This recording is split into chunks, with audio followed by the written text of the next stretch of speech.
Praise the Lord. கர்த்தருடைய பரிசுத்த நாமத்துக்கு மகிமையுண்டாவதாக. கர்த்தர் நல்லவர். இந்நாள் வரையிலே நம்மளை கண்மொழி போல பாதுகாத்து தாங்கி தேற்றி அற்புதமும் அதிசயமா வழி நடத்தி வந்தார். கர்த்தருடைய நாமம் மகிமைப்படட்டும். இந்த வெளியில பிரதர்ஸ் அண்ட் சிஸ்டர்ஸ் நல்லா கவனிங்க.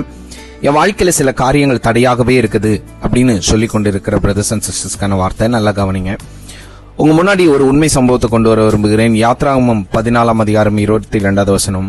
இஸ்ரவேல் புத்திரர் சமுத்திரத்தின் நடுவாக வெட்டாந்தரையிலே நடந்து போனார்கள். அவர்கள் வலது புறத்திலும் அவர்கள் இடது புறத்திலும் ஜலம் அவர்களுக்கு மதிலாக நின்றது. ஒரு விஷயத்தை நல்லா புரிஞ்சுக்கணும். இஸ்ரவேல் ஜனங்களுக்கு பார்வையில கடல் ஒரு தடையாக இருந்தது. அவங்க முன்னாடி கடல் தடையாக நின்று கொண்டு இருக்குது.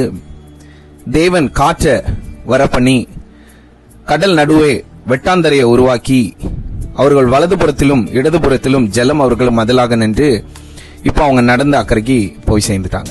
இதுல ஒரு விஷயத்தை நல்லா புரிஞ்சுக்கணும்.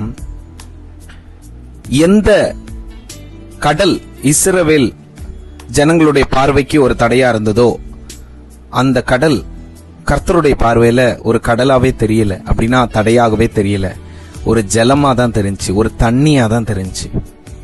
நம்ம பார்வையில தான் அது கடல், ஒரு பெரிய தடை. ஆனா கர்த்தருடைய பார்வையில அது வெறும் தண்ணி தான். அந்த ஜலம் வலதுபுறத்திலும் இடதுபுறத்திலும் அவர்களுக்கு மதிலாக நிற்கும்படி கர்த்தர் செய்தார்.